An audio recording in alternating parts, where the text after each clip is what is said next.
Listen 3000. What's going on, everybody? I'm Cesar. And I'm Zen. And we are Listen 3000. You know the gang.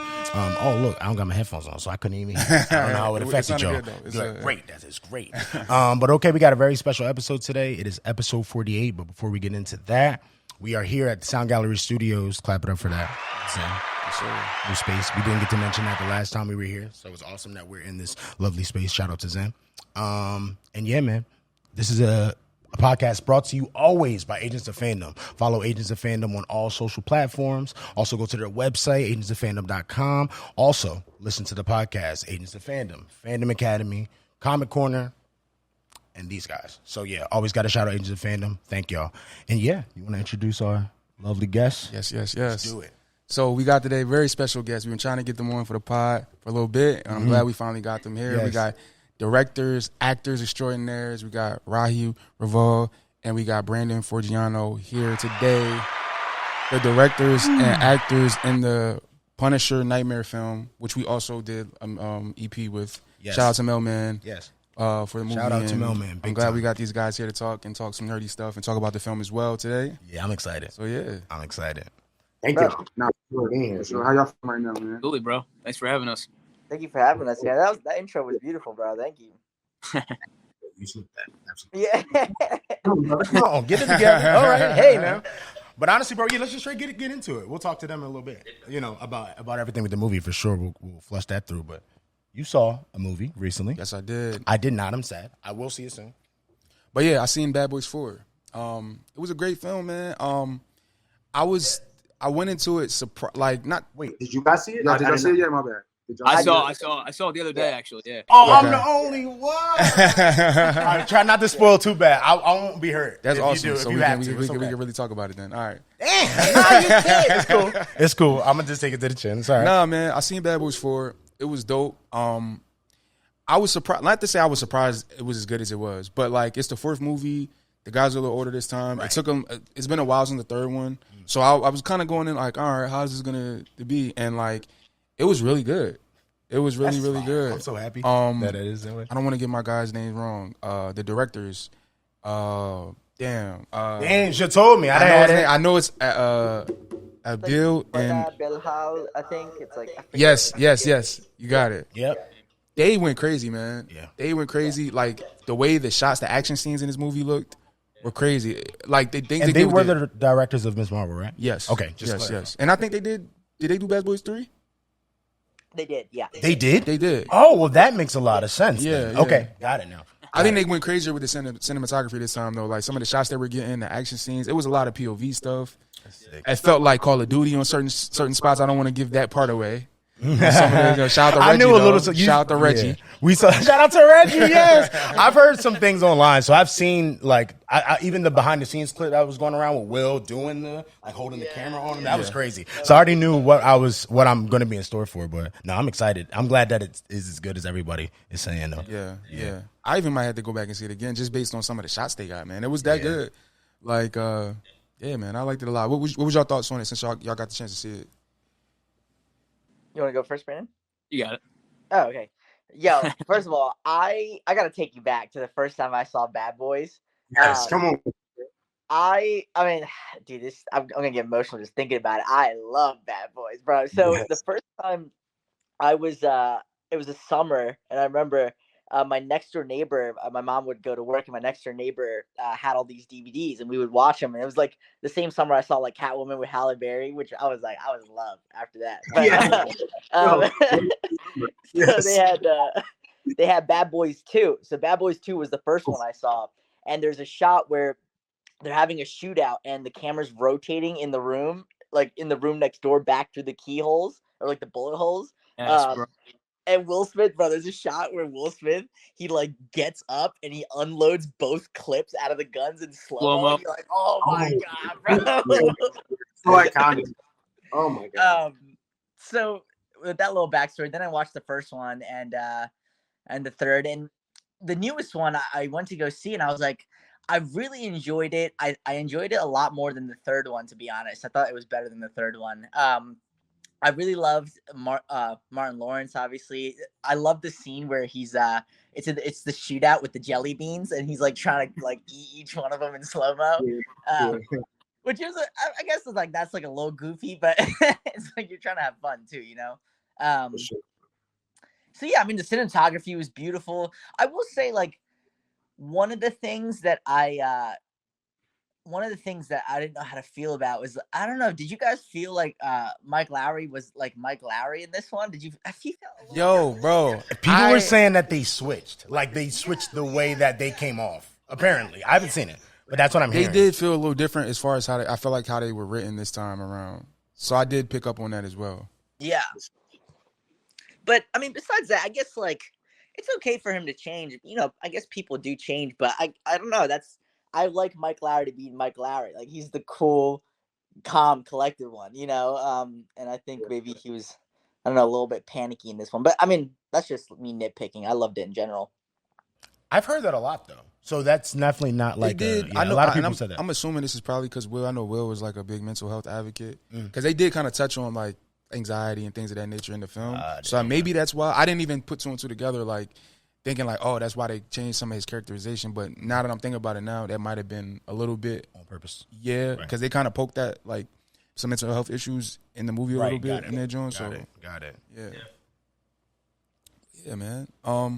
Brandon, what you think? Right, man? you want? Yeah. Did you want something to say, Brandon? Yeah, dude, I'm on board with everything Rahi said. Like I went in like, and I don't mean this in a crass way. I didn't expect it to be as good as it was. Like I walked out, I was like, yo, like that really like it inspired me, man. As an action movie goer and as a big fan of action, me and Rahi have been doing action as long as we can remember, and it just like it inspired the crap out of me in like the best way. And I didn't expect that at all coming from what it was. And of course there's moments I can nitpick at like what Rahi said, but you can definitely tell at that point in their career they're just having a beautiful time with it, like a really fun time. That really comes across in like the acting and stuff. And yeah, man, it exceeded my expectations beyond all levels. So it was a good time.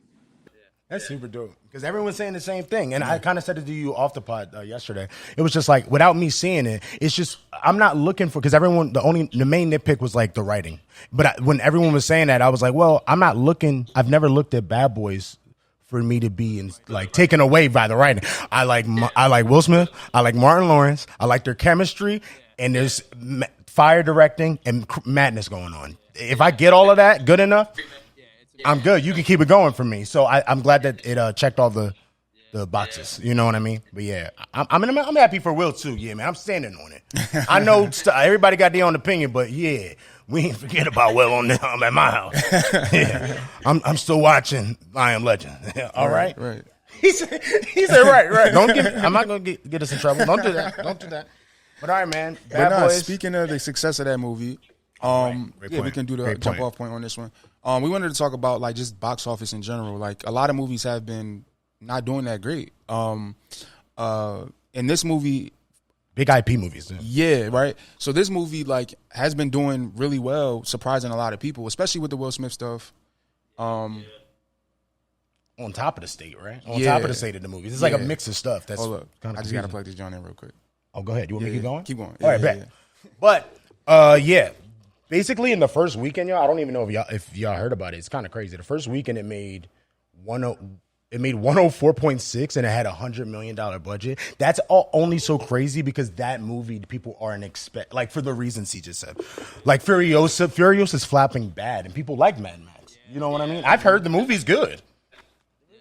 Yeah, right. You guys had to see it. I didn't even see it yet. Same with Fall Guy. People said Fall Guy was awesome. Flop bad. The only movie that before Bad Boys that was doing well right now was Planet of the Apes, right? Yeah. Most like kind of is the main one that's really still hitting. But so yeah, I just think that's interesting in itself. Like, for sure. What does that mean, or what are y'all opinions on it? I guess. Like, I guess the main question is what makes this movie? How did this make that much money in comparison to these other ones? I guess. Well, I guess maybe the first thing I have to go back to is like when you guys like I'm a huge Will Smith fan. I know like the slap like kind of took it down for him a bit, but it's like I feel like I don't know. We all make mistakes, and that was just a rough day for him. It's like you can't take away like I Am Legend, Pursuit of Happiness, like how much of an impact this dude has had on thousands and millions. I mean, I guess like millions of people, you know? So I was, and I'm like a nerd with box office numbers. So when I saw that it was doing really well, I was like, nah, man, like I'm happy I'm happy that this was a W for him, because I know that Emancipation didn't do as well. And that came out after the slap. But I think in general, like it's so sad seeing the box office the way it is, because like Furiosa, like I love Mad Max, and you wonder, you're like, okay, if these movies keep flopping, then that kind of puts it, that's like why sequels do so amazing. It's like that's why we have 5 to 8 Fast and Furious movies. You know what I mean? So I don't know, like a part of me is like really happy for Bad Boys, but a part of me is also like, damn, like if an original stunt film like Fall Guy, which I loved, loses $60 million at the box office, it's like we're gonna stop getting like even more so that like original films that we've stopped getting, you know? And I feel like, I don't know, I feel like that makes me sad as a filmmaker, because it's like, oh man, I could definitely see filmmaking as a business and you have to make your money back, but I think sometimes the art will suffer, you know, and then you get like Marvel Phase 5, you know, and you're like, oh bro, what happened? You know? Yeah. By the way, bro, I know I'm rambling here, but I just wanted to say, is Listen 3000 from I Love You 3000? Yes. Yeah, Yes. Thank you. Oh, wow. Fire. Yo, let's go. Yo, you're the first person to also call it out on the pod. Thank you for that. That's fire. Yes. There you go. That's dope. So that was my take on it. Sorry. Yep. No, but don't even be sorry, bro. That was it. I clap it up for you. I agree with your take. 100%. I just, yeah, man, I'm sad too. Like, I do think I will say this news gives me hope though, because it is an action movie. Is still, you know what I mean? It's still, this movie, technically, we're not expecting it to make that much. So the fact that it made that much in one weekend, I think there's hope. You know? Sure. And I feel like also word of mouth, I didn't mean to cut you off, but I feel like also word of mouth is probably going to help it as well. Yes. Because everybody that's seen it is, I think that's what's happening, giving it a lot of the praise that it, you know what I mean? So Yeah. we'll see. But like, hopefully that's a glimmer of hope with, you know, more movies coming out this year. And we know we got Deadpool coming, and we know that's going to go crazy, like box office wise. Yes. So like that's another, you can kind of already see that when you're going to be another check mark. But actually, I know you got. I was about to say because I didn't want to take away Brandon's moment, but let me add. So Will Smith was on Hot Ones the other day. I'm gonna add a thing to this. Will Smith was on Hot Ones, and Sean Evans asked him basically the same kind of question that we're asking, like what? And I'll play it for y'all because he had an interesting take for the answer. Can you hear it? You know, there's a lot of debate right now about the state of the blockbuster. Sorry, it's getting me a little bit now. So yeah, that's how it works. That's how it works. Because I'm like. An endless ink spilled about the death of the marquee movie star. As somebody who's been at the top of the box office for 3 decades, do you have any sort of take on the changing definition of a hit in Hollywood? No, the definition of a hit is still pretty. The definition of a hit is still pretty much the same. It is, you know, essentially it's just harder to get one. Right? You used to be able to put some explosions in the trailer and a couple of good jokes, and people were there. And television is so good, there are things that people just aren't going to leave their house for anymore. People, you know, so there's definitely a higher demand for a certain type of film for people to leave their homes. Okay, because we could just summarize that for you. Yeah, so basically what he was saying was... Very different take. I wasn't even thinking about that. He was saying, like, it's harder to get a hit now because with TV stepping it up, you got streaming services stepping up the quality of content that... You don't want to leave home? Exactly. Like, he was saying, like, it's going to take more than just some explosions for people to... in promotion of the movie. Yeah. Right, getting them to come. Exactly. Yeah. I know Rob blacked out. Oh, we lost him. Yeah. You still here? Or... Oh, yeah, I'm still here. Sorry about that. Yep. Okay. Oh, no, you're good. You're good. We just want to make sure you're good. No, I can still hear you. Check up on you. I'm on a work call. Like, I'm working simultaneously, so. Okay. I'm going to mess you up. Don't get in trouble. No. I'm definitely not in trouble. I'm just working from home today, so I just have to answer like that. You're all Yeah. good. Okay. It's all good. But yeah, I think that's interesting because that's just a different take. Like saying that he doesn't think that it's the actual movies itself. He thinks that it's the promotion to get people to come out. You need to do a little more, in theory, to get people to want to pay extra. Because again, he didn't even get into more of it. Movie theater prices are high. The economy crazy. Like people don't want to go spend that amount unless if I really want to go. I don't want to. Yeah. You know what I mean? Like, and I love movies, so it's a bunch of reasons that's hurting it. So but that's how do you guys feel about that? Like that it's more in the promotion and getting. Yeah, I feel like a lot of movies have taken a hit on like a marketing level. Like there were some movies that came out like just recently that I didn't even know were happening until like somebody told me about it. You know, it's like, yo, like, where's the marketing for this? Like, I don't know. I feel like back in the day when I was a kid, bro, I would see movie trailers like nonstop, like, you know, TV spots and like during commercials. Like, I feel like that's stopped now for some reason. I don't know why. I guess because everything's so social media based, but yeah, I mean, just on a pragmatic level, I feel like a lot of it has to do with, you know, just the promotional skills that, you know, a lot of these companies might be lacking in that area. I don't know. I also think, you know, we've, as a society, become, and myself included, we become very lazy because of the technology that we have now. It's like, you know, some people just don't want to go to the movies and just like, yeah, I'll just wait till that comes out on Netflix or a streaming platform and that'll be worth it then, right? But I don't know. For me, I know Rahi probably feels the same. Like, I got to go to the movies because it's just like a different experience. Like, and I know some people get that, you know, but I can't watch it on my screen at home just because it's like, you know, I mean, that's an experience in itself, but just going to the movies is like, you know, that's never going to die for me, you know? So that's always going to be in my blood, I guess. So I'm right with you, man. Every time a Marvel movie comes out, first weekend, we're not really playing. Like it doesn't. I have to see it in the theater first. I'm not going to be able it's to that wait. Experience. I need that. You know what I mean? Yeah. Especially with certain type of movies. Yeah. Now you got certain type of movies being shot in IMAX. Like it's like you kind of got to see that in that way at least one time. You know what I mean? Like to get the full. Just like what they were trying to get across the road too. You know what I mean? So I feel like out of respect, I guess we're movie lovers and stuff. So I guess out of respect for the art, the art of it. Yeah, because like with an album, I'm listening to from top to bottom. If I care enough, I'm gonna take that chance. You know what I mean? It's the same. Just giving the respect to the art form, right? For sure. Yeah, I think we like that. You know, piggybacking off of what you guys said, like I don't remember the last time I went to the theater in the entire. Like I remember as a child, like when I would go to the theater and it would like the entire theater on like a Friday night would be sold out. Everyone's in the seats. But like last time I went to a theater and all the seats were filled, like or even half of them. You know what I mean? It's been a long. Maybe Spider-Man. I was going to say the last one, right? For us, the Spider-Man No Way Home was the last time. Yeah, and that's still kind of recent. But if you go before then, it's still a long. It's been a while. Well, before that, probably was Endgame, Infinity War. That's a couple years, bro. From Spider-Man. Yeah, right. That's about 3. True. Yeah, like that's a good amount of time. A lot of movies. Yeah, it's like yeah, you have like spurts of like obviously like all the Marvels are usually always going to fill up, but I feel like when I was younger, like every Friday you would go to a movie, like it would be packed. Yeah, no, the movies used to be lit on the Friday night, regardless of the movie, right? Yeah, it could be a comedy. You're saying, and everybody, right. I was like, damn, that sucks, but yeah, it does, man. It really does. I'm gonna be, God, man. They better. I don't know what we got to do. We got to keep movies. Hold up, bro. I just thought about this. I wanted to sneak this in while we still talking about the subject.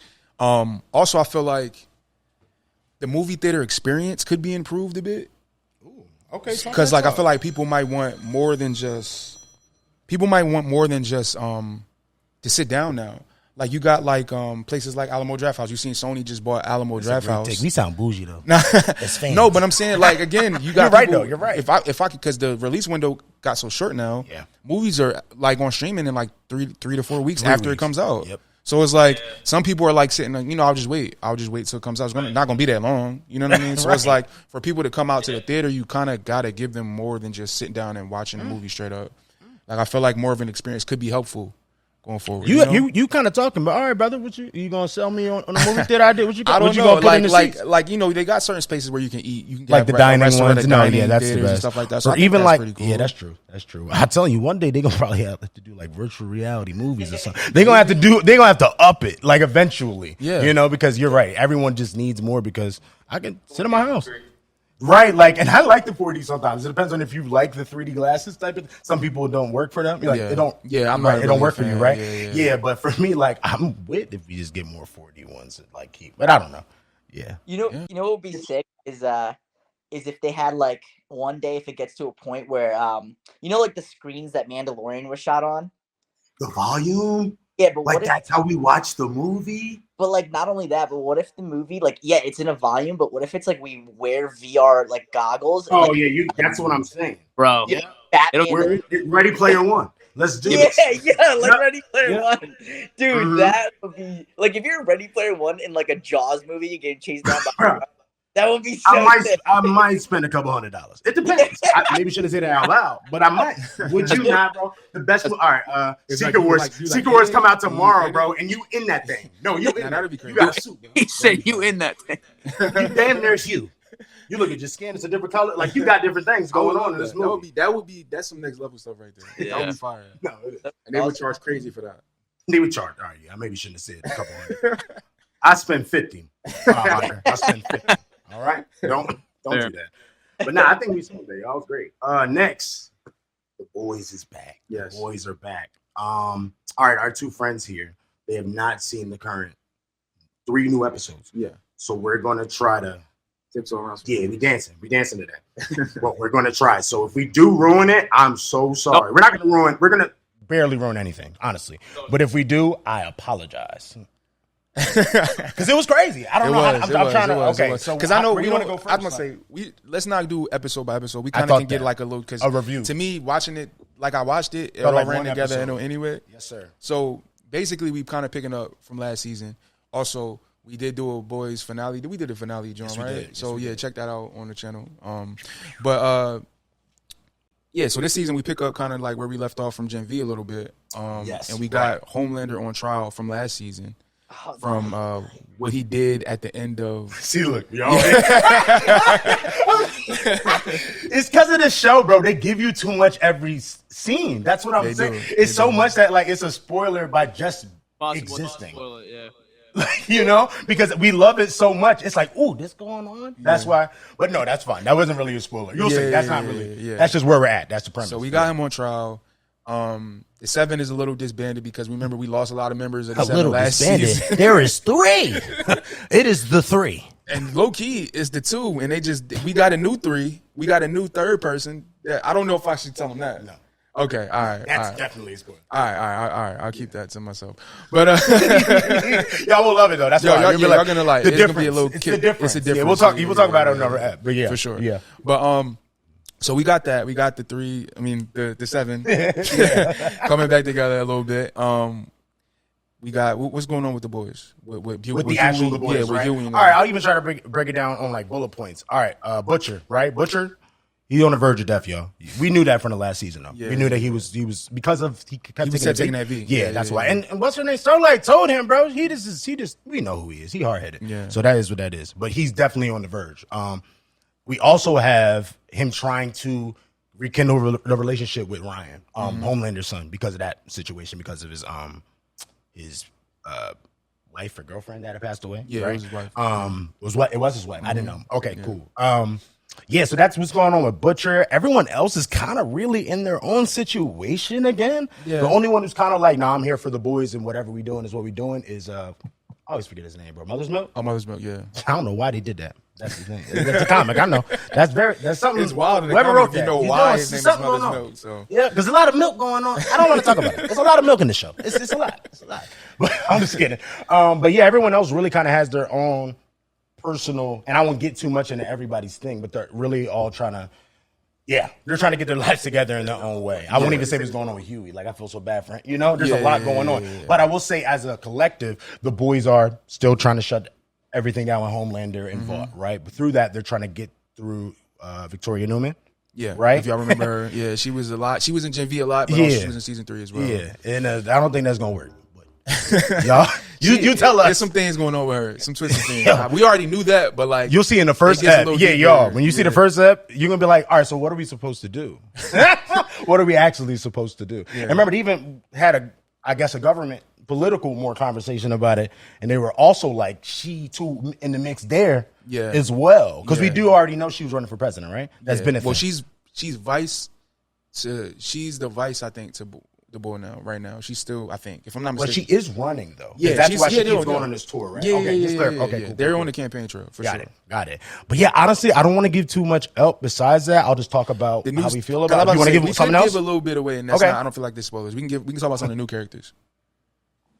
That's not a spoiler. We don't got to get too deep into all it. right, I'm gonna watch you. Okay, all right. For their sake, 'cause Yeah, I know yeah. you're my friend, and then he'll spoil something by accident and be like, that was bad. That was a bad spoiler." You know what? I'm gonna do it to him real quick. What show you do this to me? Westworld? Was Westworld? Yeah, it was Westworld. So it's Westworld. All right, the first time I tried to watch Westworld, right? Did y'all watch it? Because this will help if you've seen it. Yeah. Okay, all right, go back with me. First season. Yeah. First season, the Man in Black, right? Y'all know who I'm talking about? Okay. He tells me, he comes in my house, sees me watching it. Maybe I'm on like the first or second episode. He just sees the Man in Black. And he's like, "Yo, do you know who he is?" I'm like, "Yeah, that's the Man in Black." He's like, no, you don't even know. I'm like, "Well, it don't sound too." I'm confused. I'm so confused because I didn't even get the part of the show where you're getting the both perspective. You get the past of him yet, so I don't even literally know what he's talking about at all. I didn't even know that's an existing concept. So I'm like, okay, like, what are you saying? He's like, you said it's really not a big deal, but that's that other man that you're gonna see in there, and he gonna be. And I'm like, I don't know what you're talking about. He said, "Don't worry, it's not that deep." I get to the finale, and that's the reveal. I went to Zen. I was like, "Zen, do you?" That was important. Just so you know, it's all right. Just don't tell me no more. Don't tell me no more. So I just want to, be wary. We can say that, say to people. We won't maybe say All right, I'll say what's a going name, on in the and show then too you tell much. me if There we go. how Great far I idea. can go. All right. Great idea. So we got 2 new members of the 7. Right? Yes. We Yes. got Sister Sage. Yes, which she says is Sage because she says a lot of racism going on with that. Yeah. She was Can like, I tell what her powers are? Yeah, Okay. All right. Her power is she's the smartest human being in the world. in the world. That's like her power. That is her power. Yeah. Power. Right. And We it's- won't say how she pops up in the show. I think that's a spoiler a bit. Not a Okay. deep one, but it's Okay. like, oh, that's how she got it. Yeah. I feel like that's gonna. It's just an interesting. Even when you see how she displays her powers, it's very interesting because it's just She really an asshole, yeah. She not. Yeah, she really. yeah. She.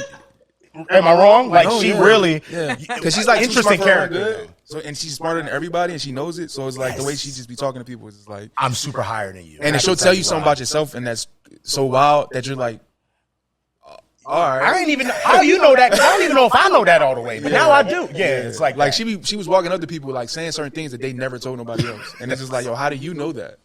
You know She what? just literally just looked at you and just kind of I'm figured it out. gonna say one because it's not even a spoiler. Okay. but I'm not gonna say why that scene happened. Okay. What's the girl? With Oh, the, Ashley. with the- Ashley, she helps She her had a part. scene where you remember Ashley, the assistant, right? She's in the elevator with them after they had a conversation with the rest of the 7, right? And like you said, like we've been saying, Sage is like. She gonna say something about you, and she don't care. She's gonna say her opinion because she knows she's the smartest person in the world, right? So Ashley is not with that because she's shutting Ashley down. So they get in the elevator, and Ashley's like, "Let me tell you something. You're not gonna talk to me, and watch yourself because Homelander will kill you. Basically, like watch how you're around." Yeah. And she was like, "Hey, you really need to stop talking to me. And honestly, because he likes milk, you need to be giving up your titties. Honestly, that's what she should be doing." And she just was like. Did she say something about her pulling her hair out too? Oh, she said, "I can obviously see you've been doing that, so that's why you need to go to the breast and sit." And then just left the elevator. Ashley's like, I was trying to give you advice. Nah, man. Like, so yeah, she's a wild card, is what I'll say in this season. And for I wasn't sure. expecting to like her character so much. So Me too. I'm definitely excited for y'all to see her in Yeah. action in the show. Yeah. Another character we got, Firecracker, Yeah. which is like the alt-right version of Starlight. Starlight. Yeah, actually, basically. wow, that is exactly what it is. Exactly what it is. And like, I don't want to get too much about her. Yeah, but like, that one is- It's a whole episode when they get into her character and they get real political this episode. For Because sure. I'm gonna be honest, that could have been me just not paying enough attention to the detail, but I didn't even realize that she was a suit until the 7 part of it popped up. Yeah. You know what I mean? Her So- powers is kind of she basically like fire. She can shoot Literally firecrackers firecrackers, from her yeah. hand or something like that. Yeah. It's kind Yo, of that's It is. it is. I want to see it in use though. She hasn't fought or anything yet, right? Not really. I mean, she had guns up one part of the joint, so it's like I don't know if how she uses her Use her powers in a weapon Yeah, way. yeah. Right, So, right. Yeah. But yeah, and the only reason they're not really spoilers is because they were promoting those characters too before the show, Yeah. before the season came out. So you knew they were coming. We just didn't know how they were being used, and that's what we won't tell at all because that gets interesting. Right. But yeah, man, I just love where we at right now. I feel like we're right back at it. It's just as good as before. The performances are out of this world. Like, everyone's really good. Anthony Starr, bro, is like... Something's up with him. Yeah. Like, he plays Homelander way too well. Wow. It's like, brother, are you mean? Because I don't know how he can do it. He's so good at his job in the show. It's real. You believe him so much. It's like, what did you say? You had a great point the other day. You were like, he does bad stuff or says something insane now, and you're just like, that's Homelander. It don't even bother me. That's what he does. Like, I'm not shocked at anything. But when you really break it down, it's like, what did he just say to him? You know what I mean? So yeah, no, he's really good. Yeah, really good. Yeah, Homelander. I remember I remember watching the first season of The Boys and being like, I cannot believe. Like, I feel like this is a really like realistic take on what might happen if we had superheroes. You know what I mean? Like, 100%. And you're like, wow. Like, I never would have, because I don't know. I guess superheroes are always portrayed as like the old school. You know, like you're like the best of us morally. Yeah, but it's like, no, like human beings were like all flawed. So like, of course they're gonna be flawed too, you know. But honestly, for worse than us, right? Like that's exactly what they're showing. Yeah, for sure. Yeah. I super agree with that. And honestly, he just keeps stepping it up with how scary he gets, in my opinion, each season. Like to the point where now I'm not scared. I'm just like, that's Homelander. You know what I mean? Yeah. And I won't. This is not a spoiler at all, but that scene that he did, and shout out to Adam, Agents of Fandom, because that was a dope reference you caught. There's a scene where he like breaks his mirror, and he kind of did it in the last season when he like talks to himself in the mirror. Yeah, you guys know what I'm talking about? But he does it again, but he breaks it, and it's like multiple versions of him, almost and they're like all like talking to him differently at the same time, their own personality, bro. That on an acting level, it's like, all right, dude. Get out my face. And Adam called it out as like a Green Goblin moment. Thank you. Like how he spoke to we was talking to him like Green Goblin would talk to Norman. Yeah. And kind of like egg him on. Like, you know what I mean? Even out to the faces, like the way he portrayed it in the scene was very close to it too. Which it was really dope. It was really dope. Yeah, man, The Boys. Watch The Boys, y'all. Yeah, I was trying to think. Is there anything we're missing without giving it away? Giving too much away. I don't know. Is there? Because is there something you feel like we're missing in general? You can tell me, and then we'll try to. Well, all right. I'm gonna say something. You let me know if I'm going too far. Just go slow. All right. So A-Train. I feel like everybody kind of loves A-Train a little bit. He has his moments. No. I like his character. Brandon. I enjoy watching him on screen. Yes. Because he's good at his character. He is. Yes. I got it. He plays his character well. That was better worded because he does some wild stuff. Yeah, that's a wild man right there. For sure. Brandon, in the first season, by the way, like A-Train, I don't know if you saw the trailer, but A-Train, like, he's like running real fast and he kills somebody's girlfriend. I feel like I've seen it. I've seen a bunch of clips of this stuff. Yeah, okay. I mean, you haven't watched The Boys at all. I've only seen like YouTube clips and YouTube scenes. Yeah, bro, you gotta watch it. It's crazy. You need to go watch that tonight. Now, I don't know what you're doing after this. You probably gonna need to put that on. Yeah. Especially you into the superhero content. Like it's kind of a must see. You're gonna need to do that. It's really good, Brandon. It's like a really political, like superhero, like I don't know. It's kind of realistic. Like they're just doing like a bunch of crazy shit. Yes. In a satirical way too, though. Like it's still like it's almost like this can be a really not make sense but kind of make sense reference. It's like the way that Borat plays with stuff. Do you know what I'm saying? It's like he makes fun of a certain demographic, but they don't. People are saying on Twitter that demographic that they make fun of all the time. Don't know. They're realizing this season that they're making fun of them. So people on Twitter are being like, I knew this show was always. You know what I'm saying? Like on that left side. Yeah. So it's kind of they're very satirical on a political way, for sure. Yeah. But get a kick out of that. The A-Train scene, Brandon. That's a really good scene in the beginning when you film it. It's so many scenes. Like, I wish we could see your reactions. If you do get a chance to watch it, just to see some of your reactions to some of these shows, some of these scenes that they have, because they cross the line a lot visually. We're not gonna talk about the origin. We're just not gonna do it. We're not gonna do it here because Rahi, you saw that, right? Right? Yeah. Okay. Yo. You probably couldn't go to sleep. I don't know if I don't remember if I did well. They just do some things that they just push the limits of CGI and visual effects very strange ways. Think about it this way. By the way, Seth Rogen produces this show. I want you to know so that you can get a little bit of the feel of how crazy that man made Sausage Party. You know what I'm saying? Like think about like craziness like that, right? Yeah. Superheroes, R-rated, drugs, and an orgy. Yeah. Anything your mind is doing, they're doing that. Yeah. Worse though. Yep. Like it's just. I remember watching that for the first time. Some of the stuff they are allowed to with do. It. Yeah. It's real. It's real. What were you trying to say about A-Train before you what was I gonna say about A-Train? Just you get more of his battling what he wants to do as far as like. All right, you stop it there. Stop it there. Okay, you doing good. You did good. You did real. Honestly, I'm proud of you, bro. That was good. Okay, that was good. right, yeah. But nope, you gotta stop.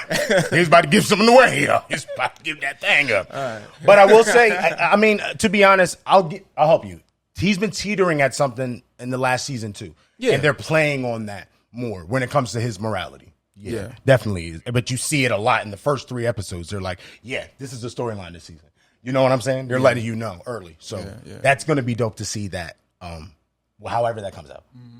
I got my theory, but I don't want to ruin it. Damn. I mean, it's a theory. We don't know if it's actually going to happen. No, I don't want to ruin. All right, how do I say it without ruining it for them? Wait. Okay. I'm scared you're going to say something. I swear. Let me think on it. Maybe I won't say it. I might end up saying nothing. I have a theory. All right. Take it down a little bit. I have a theory that A-Train will save a member of the boys, and that could lead to his death.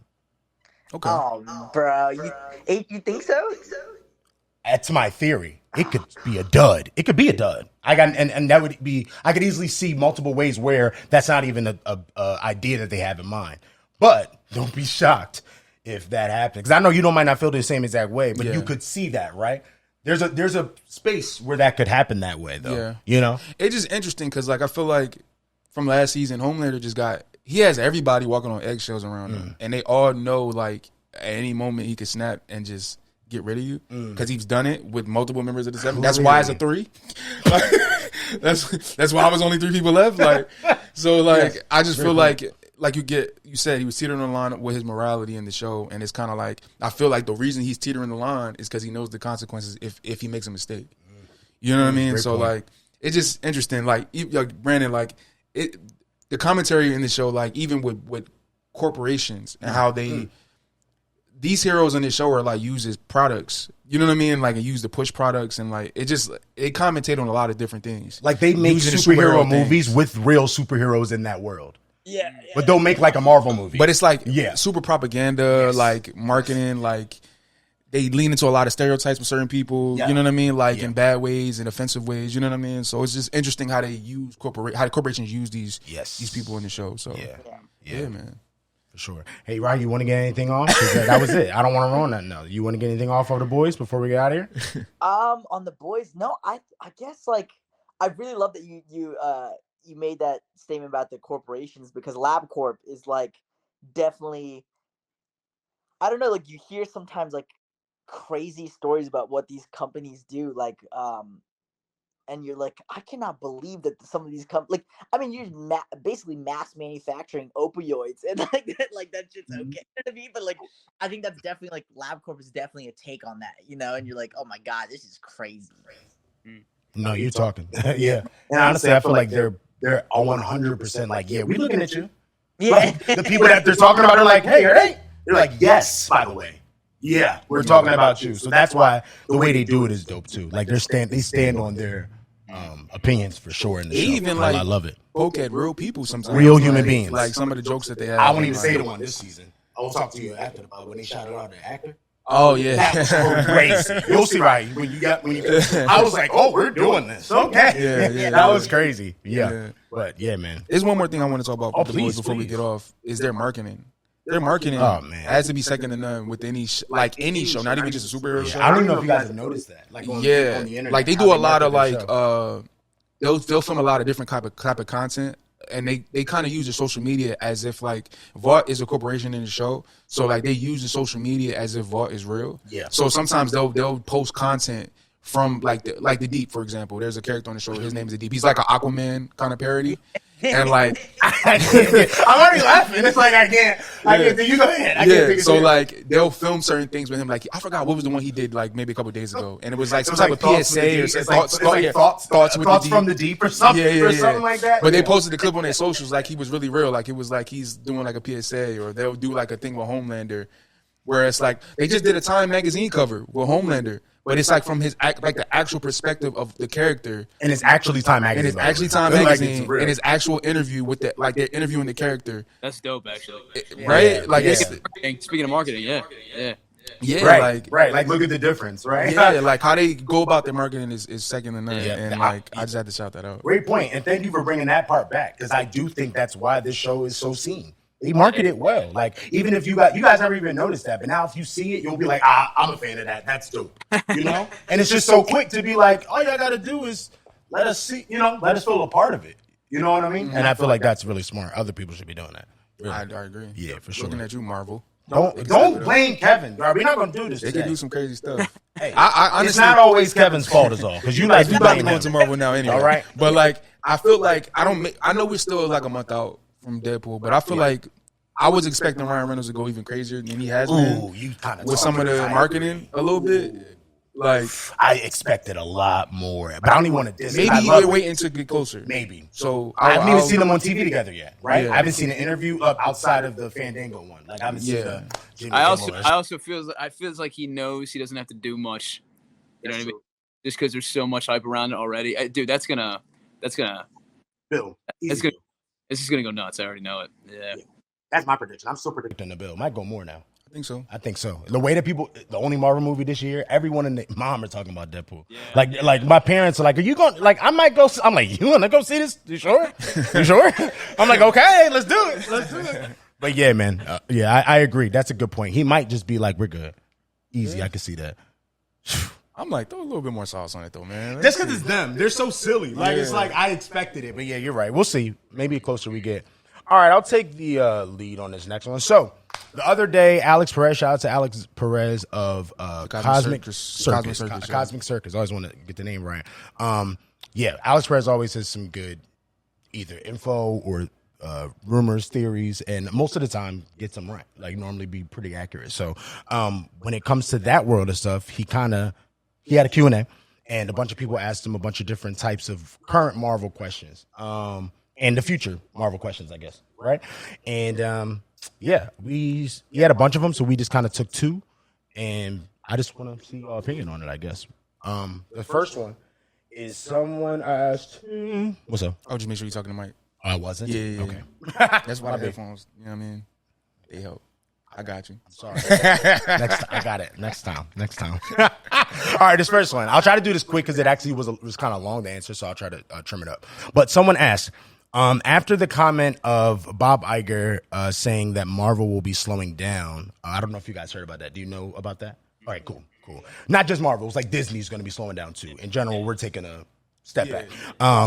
Exactly, which is great, right? Are we still confident that a follow-up to Captain America 4, the Hulk story, is still planned? Because that was kind of a rumor for a long time because the movie has Harrison Ford playing Thunderbolt Ross. Right. So, which could be Red Hulk in the movie. We're assuming it, right? All of us are assuming it, but, speculation. So, his answer was kind of mad long, but it was because he was just straight up trying to say, there's kind of been a storyline leading up since, this long ass time, since Black Widow. So, it's been Black Widow. I'll go through them quick. Black Widow, WandaVision, the last two Spider-Man movies, so Far From Home and No Way Home, Falcon and Winter Soldier, Eternals, Miss Marvel, She-Hulk, Wakanda Forever, and Secret Invasion. So I'm not going to break down each one. That's a lot.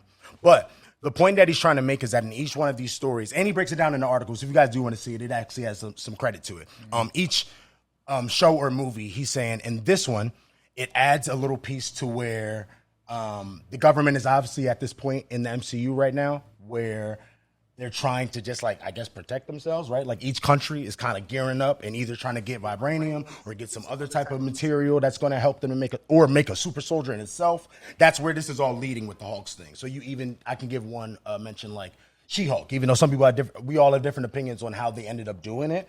But that storyline of the blood, right? Yeah. And where that can go and where that can lead to, because it's not even a rumor anymore that the leader from Incredible Hulk will be one of the villains in Captain America 4 for that reason. Yes. No, not Abomination, the leader. Yeah, what's the other one? Tim Nelson. He was at the end of She-Hulk too, I think. At the very, very end. Was he not? after credit scene. They did have a post credit scene at the end of She-Hulk, and they showed him. They did. Yeah, I didn't see She-Hulk. Damn it. Yeah. Got it. Okay. You know how they do. If you miss a little something, you got it. They need to start doing post credit. Just give you the post credit scenes if you don't want to watch, and just like post them, just drop them as a whole thing. It's actually so pretty good. Anybody that doesn't want to watch the show, they can still get the post credit scenes, so they can kind of follow the threads. That's true. They should do that. But yeah, I don't even need to go really more in it. My question is more so for y'all, because the rumor, we don't know, but the rumor is that there's going to be at least one, if not two, Hulks in Captain America 4, and we will see them battle out at some. That's the rumor. So. With all of that in mind, my question to y'all is one, I guess, do you care about this storyline? Is it interesting to you? Two, if you don't want to answer that one, is it a thing where if you're not interested, are you now interested knowing that we might see a Savage Hulk eventually again? Or is it a thing where because we're in the state of Marvel, y'all are kind of like, I'm going to have to see it to see what's up? How are y'all? How is everybody? Where are you guys at? I'll go first real quick. Okay. I am excited to see that get paid because I feel like the Hulk hasn't been getting his just due in a sense with the MCU. We have some good moments here and there, but I feel like overall his characterization is up and down. You know what I mean? I feel like they didn't really know what to do with him. So no, that's not fair. They probably had ideas, but he wasn't allowed to. Well, they couldn't make solo stuff, right? Like his own, he was able to. But again, he was able to shine at other things. You know what I mean? Right. Ragnarok, he was able to do a lot in that movie and stuff like that. But I just feel like it's time to get something crazy with the Hulk. So if this is what they're setting up, using all these pieces, I think that should be dope. Right. If they execute it well, yeah, sure. Yeah. I agree with that. Yeah. How y'all feel? You want to go, Brandon? Yeah, I'll go. I got to be honest, man. I'm at the point where when it comes to Marvel, I know this sounds crazy because we literally just made a Marvel fan film, but speak your piece. I don't want to say I don't care. I've lost so much interest, bro. And coming from, the beginning, growing up with this stuff. And, for me, everything kind of fell off after No Way Home. I feel like that was for me, that was the last really good Marvel movie. Besides, the recent Guardians that came out. I thought that was great. That was really good. And it's from there, I don't know. It's just been kind of like a roller coaster for me. I can't get invested like I used to. And I think a lot of it has to do with the artistry that's behind it. I just feel like now it's just, at one point, I feel like it was quality over quantity. And now it's just the complete opposite. Now they just want to pump stuff out and get it out just for the heck of it. And then it's just, for me, some of it's just unwatchable. It's I tried to watch She-Hulk. I got I don't even think I got it in the second episode. So it was Daredevil was back. So I was hype about that. I watched it on YouTube and I was like, bro, they ruined this guy. For me, at least. I don't know. Oh, you hated that he did Daredevil. Yeah, bro. I don't know. I've had conversations people kind of feel differently, but just I don't know. I guess I'm kind of spoiled too because I got so invested in the Netflix shows that were so grounded and gritty, and I of what I'm attached to rather than the the CGI fest that it's become now. So I don't know. It's I've been in and out for a while. This is interesting to me because I was kind of sad to see in some ways the direction they went with the Hulk. I've always been attracted to that more the beast that he is and I don't know about y'all. Have you guys seen the original Hulk? I think it was 2003. Yeah.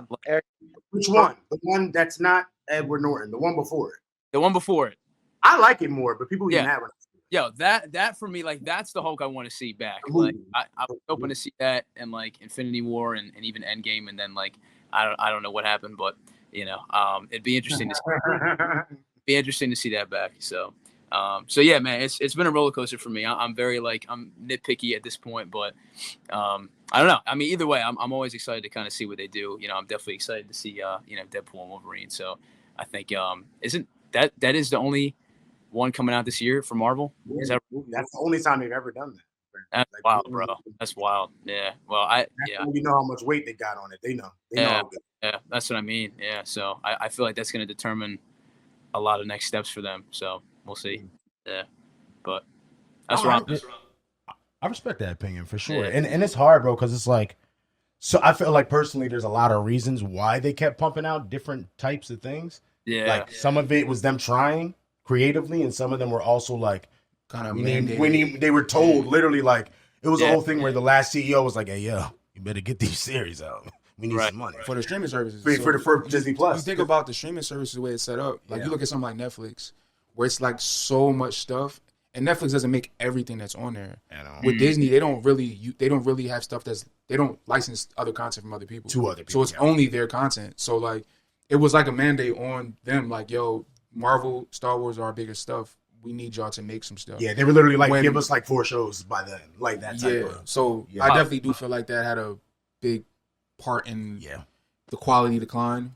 For people, you know what I mean? Then they were just trying to force it because they had to. You're doing that, plus they're trying to do the movie still at the same time. Oh, so man. it's like it's a lot of people being pulled in mad different directions. You know, it makes it even worse that all that happened. I'm sorry, I didn't mean to cut you off. All that happened right after Endgame. You know, it's like that's kind of when Disney Plus started to come out. So that coming off such a high, and then you have too much confusion for the fans. It was just like you got people, you know, like you're a Marvel fan and you're like, yeah, I'm kind of out of it, bro. I'm gonna see when I see it. You know, it's unfortunate because some you might be missing stuff too. You know, that might be good. You probably don't watch Loki, right? Some of it, not all of it. See, but did you not like it, or was it just you fell out, or how was that? I one just for kind you? of fell out. Yeah, it's just for me. Again, I don't know. I think I became so attracted to like what the Netflix shows did because they were so grounded in reality, and of course, like you got like Daredevil and Punisher and Jessica Jones and Luke Cage that were a little less like, I guess superhero-y for lack of a better term. Going on. But at the same time, it's like, you know, but like, you know, I don't know. You look at something like, and this is like one of the top for me. It always has been. It still is Captain America: The Winter Soldier. Like I feel like that's like, you know, I don't know if we'll ever see something like that again, just because of the direction it's going in. But even that for me was like pretty gritty and like you just gotta give him a chance, bro. You gotta let him rebuild. Because I hear you too, and I agree. Yeah. We talk about that sometimes. We even had a Winter Soldier, even the type of movie that grounded type of movie. We haven't had it in a while. I just think they even had the space to be able to get that off because they're trying to make money while people on the internet are like, y'all suck. Like they're juggling a lot. I feel like there's gonna be a day where we get that grounded type of thing back, and we're like, there we go. Yeah, it's coming. Even like, the Daredevil show might be a mix of what you know about the Daredevil show that's coming. Do you know who's working? It's all the Netflix people now. They changed everybody. I'm hyped for it. Okay. Hope they don't ruin it. Yeah. Yeah. Talk that talk though. I respect it, bro, because we stands at a Netflix show too. Big and they got like John Bernthal coming back. I remember when he was talking about the potential of doing more with Punisher, and he was just like, "Yo, it has to be right for me to come back." Right. Like he wasn't even going to do it if they didn't get the tone right for him. Right. So the fact that he came back for this, and I don't think he's a guy that moves off the numbers all the time. Like if they just gave him a crazy check and it's like, yo, do this. Like I don't feel like he works a good enough amount that like I don't feel like he's like, I need to do this. I need to go do Disney. You know what I mean? Yes. So the fact that he's back says a lot to me. So I agree. That's a great point. Yeah, man. But no, great opinion, bro. Great opinion. Rahi, how you feeling, bro? About the Hulk storyline situation. Categories, Brandon. I'm like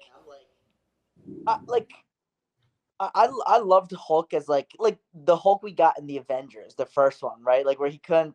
I know their transition. Like it's pretty obvious that they're trying to do like Planet Hulk, maybe. But like I'm in that same boat. I wish like after Endgame they would have just like they put all the characters to rest. Now let them rest, you know, and like maybe they should have just like taken some time off. Which who am I to say? Like maybe they have to make money. It's a business, but I'm just like speaking. I hear you though. No, I super get it.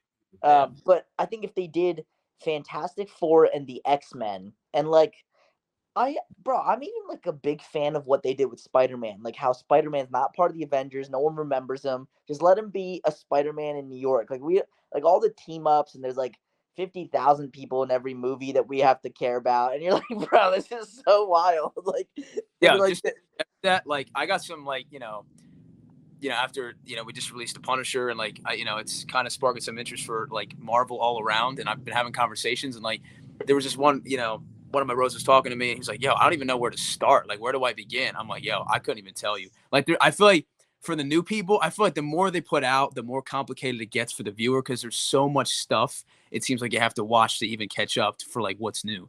You know what I mean? Like even like the Deadpool and Wolverine. It seems like they're kind of going the route of like different universes and stuff. So I don't know if like you're gonna have to watch something before that, but I feel like now it's so perplexed, confusing for the newer viewers to the point where it's like, yo, I'm not even gonna try. I'm just gonna kind of watch something else. So yeah.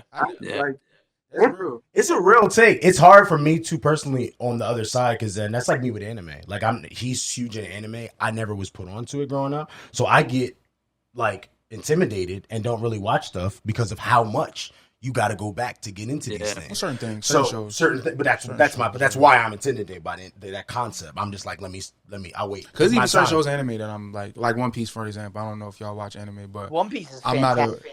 One Piece, okay. But I never watched the actual anime of it because of how many episodes there are. Like, it's over like 200-300 episodes at this point, and it's still going. They're not stopping those. But that's why I'm saying it's interesting because a lot of people said that point that Brandon made. Like a lot of people feel that way right now, where it's like if I'm new, I can't even get into it. And even though I do agree, it's also interesting because I'm like, it's just a choice. If you want to go back, it's just one of those. You know what I mean? Like if you want to care, just watch Iron Man and look it up on Google or YouTube, do the little run, they got or even do a little breakdown and run. Just get you right into this movie, right? Like you sound like a YouTube joint that gets you from this phase to this phase. It take you 20 minutes, bro. You ain't even gotta watch a movie.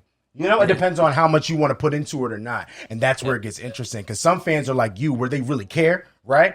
And that's when it becomes a real thing, where it's like I hear you. And then there's fans that are just like, I don't even really care about this. I just watch it, right? And then they say that same take, and I'm like, all right, bro. Well, we're not even trying to talk to you. You know what I mean? So, yeah, it's really interesting because there's so many reasons why Marvel's kind of jacked up for people right now. I do and it's hope like they get Fantastic Four right, though, man. I know it's going to be set in the past, and I'm like, please just get the X-Men and the Fantastic Four right. That's all they're like the most important characters, you know? I think if they mess that up, they're going to be in trouble. So I think they know not to do that, you know? With Michael B. Jordan, that one was trash. Hey, that wasn't Marvel though. You can't do that. Disney ain't got no hands on that. That's Fox and them. We don't even talk to them. That's true. Companies matter out here. Yeah. And maybe I think like in the new Deadpool Wolverine, I'm pretty sure they're probably going to go back into some of those movies and kill them. It's going to be so great. I'm so excited. That'd be nuts. I'm so excited. Actually, like, yeah, and it's so funny too because even though I agree with you too, I don't think some people think we need a bunch of heroes in a movie now. We need I know sometimes you're like, give me more team ups, and I'm like you sometimes where I'm like, nah, bro. If the story good enough, I don't need more than the character that you're getting. It just depends for me personally, right? But it's interesting because with Deadpool. We all babies again. We all just like, yay, give me everybody. Like, I don't care who you got in there. Just kill them, make it funny. I'm here. I'm good. Yeah. You know what I'm saying? So it's so interesting because it's like when you get the certain IP or certain characters that we're like, nah, I love them though. It don't really matter. It changes the conversation. Yeah. You know? Yeah. For all of us. So it's just so interesting because, man, it's just Marvel because we love the characters so much and they did so well for so long. True. You know what I mean? In the zone. 2 decades. That's all. It just hurt now. It's just like, no, I don't want to see you not be as good as before. It's just that, like, because it's not the worst, bro. I've seen worse movies than some of these. Like, I don't remember nothing that happened in Thor: Dark World. It probably wasn't even the worst, but I don't remember it. You know what I mean? But I know there's some stuff that it ain't as bad as it. But I'm still gonna be like, well, I remember this and I don't like it. So, you know? Yeah. Yeah. But wait, Who else did the new Superman casting? Did you guys see the picture? I haven't seen him. Like, I've never seen that actor before. So for me personally, I can't give you anything. That's what's hard with this one. Yeah. It's like, go back to the old Marvel days. I just got to see it. Yeah. Right? Which makes it more fun too, honestly. But it's also like, if you mess this up, oh shit. At the same time, you know? So I'm interested. I like a lot of the cast around it though, like the other cast members, which is making me be like, this is an interesting mix of a cast. So I'm interested though, personally. Yeah. I'm excited to see what James Gunn's going to do, just in general, because like he did Peacemaker. I like Peacemaker a lot. And like I'm just knowing what he can do, what he did at Marvel, and now what he's has planned to do at DC. And we hear little tidbits about things. Like what did we hear about the Green Lantern show? David Lindelof is supposed to do the Green Lantern show, and they got like and Tom King together. They're writing it together. Yeah, like so you hear little things. It's like, all right, y'all going in some different directions, and I'm just interested to see how they execute it. You know what I mean? Especially with him, he was at Marvel for so long. He knows how they did their things, and he was able. He can kind of be like, all right, that worked, that didn't work. Yes. We're not gonna do it like that. We're not gonna do it like that. We're gonna do it like so. I'm just interested to see. Hopefully, the Superman worked because then everything else can come after that. It's gonna be able to be made. Yeah. I agree. How do y'all feel though about it?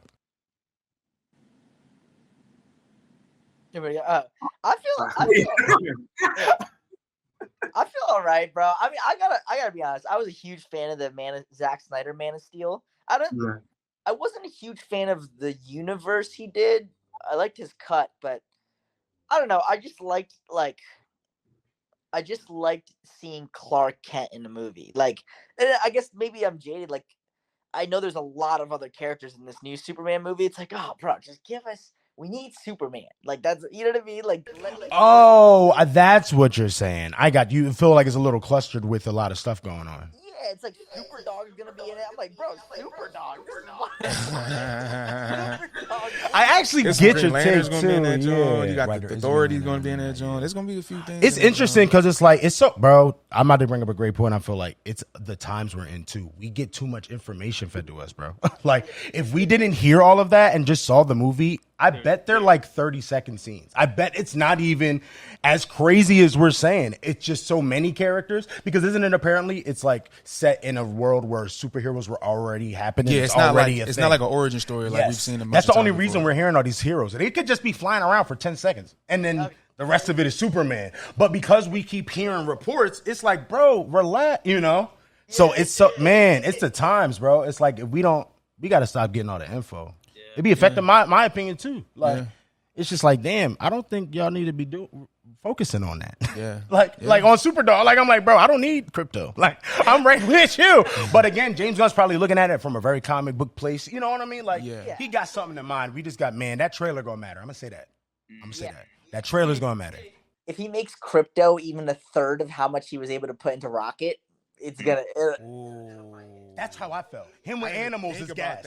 Bro, we talking about him with animals is it. So it's just like you're right. Damn. Yeah.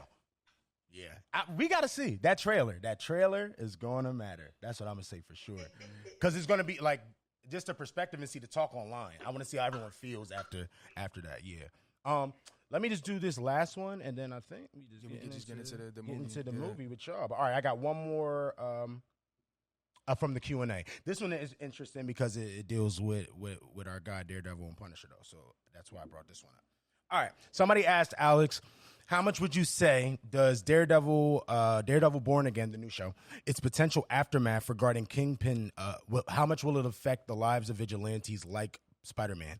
Also, which foe could our friendly neighborhood web slinger find a bit of a challenge moving forward? Oh, what? No, that was right. I was right. Okay, it sounded really weird. Okay. All right. His answer though. I wrote it. I don't know. I was like, what? His answer. He says to the first question, it will definitely affect them heavily. Spider-Man most of all. The second one, I will say both, and then I'm gonna mix it in together. The second one, he said, in this next movie, Peter Parker's past is the main foe. More so. It's not that there won't be villains. Will be, but he's like the main focus is his past. But villain wise, I know they're looking into introducing more villains who we haven't seen and done in the movies before for Spider-Man, reutilizing the old ones. There is one interesting thing I did want to clarify.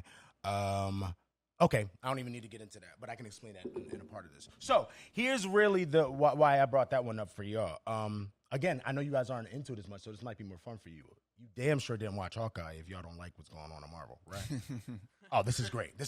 So have you seen Kingpin in MCU right now? You know he's been in like 3 projects so far, right? Yeah. Okay, cool. Do you know what's going on with that since you're not really in it like that? Not entirely, no. Okay, that's cool because it might make you excited or might not. The same thing that just happened before.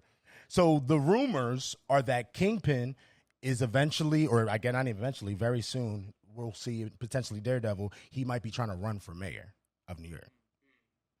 When he does that, it might lead into him trying to shut down all the vigilantes in New York specifically, which is the rumors that it'll lead to Spider-Man 4, which is why we might finally get that Daredevil team up that they teased. Right. And that's why someone asked her, we're like, what other vigilantes? And he didn't really answer it like that. But the rumor on that, at least the way it's coming off, we might get the Defenders back too. I don't know if it's gonna be the same actors. Most likely will be the same people, but that's all gonna intertwine and be like kind of include them into the street level of the current MCU pre-Secret Wars and pre the new stuff.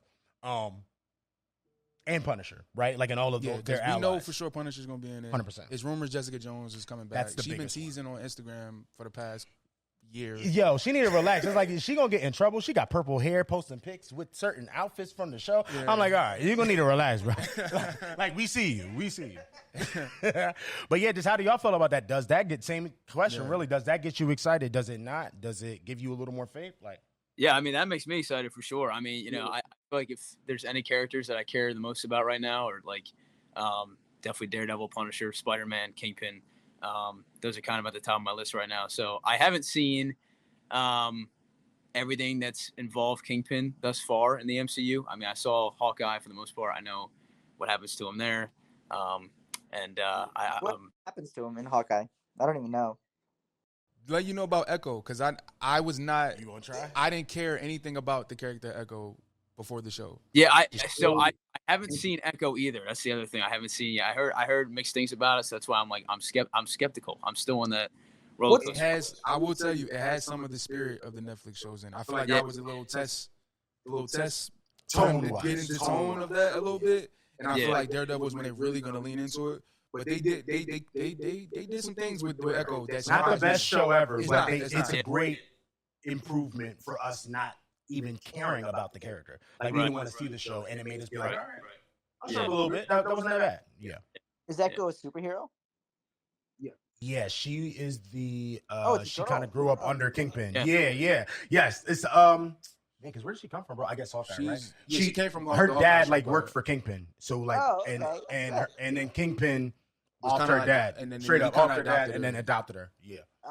It's Kingpin's daughter, the stepdaughter. Basically adopted. Yeah. She's deaf. Right, she's deaf, and she has a prosthetic leg, one prosthetic leg. But she's basically like Daredevil that worked for, like fight style wise, she's just a grounded fighter. Yeah. Oh shit, that's dope. And she's Native American, and they get into their culture a bit with that show. It's interesting. It's interesting. Yeah. Oh yeah. And Daredevil has appearance in the show. Real quick, I didn't even want to bring it up because the scene is fire. You might want to look the fight scene up on YouTube. True. At the very least, their fight scene is dope. Yeah. You're gonna watch it and be like, okay, I see the Netflix. I see one shot thing. Yes, you saw that. Okay, cool. That was good. Yeah, that was dope. Yeah. But all right, man. Yeah, I right where y'all at when it comes to the MCU right now. A lot of people are there too. I'm hoping that Kevin gets it together for y'all. 'Cause I want y'all to still be in the gang.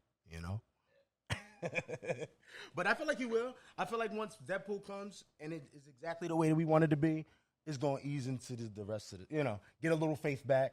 They got to get the next projects right. We'll get a little more faith every time, and then you got us. Be right back. Yeah.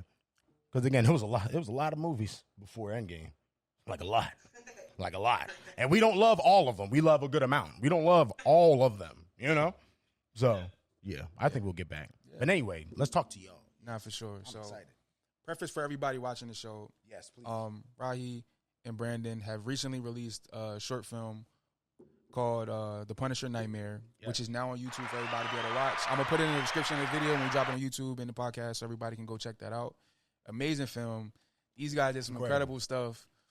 And we just really want to talk to them about their career so far and about the film, just to give y'all some insight of what they really did, because they really showed out. We got a privilege to go to the premiere. We got to see it in a theater.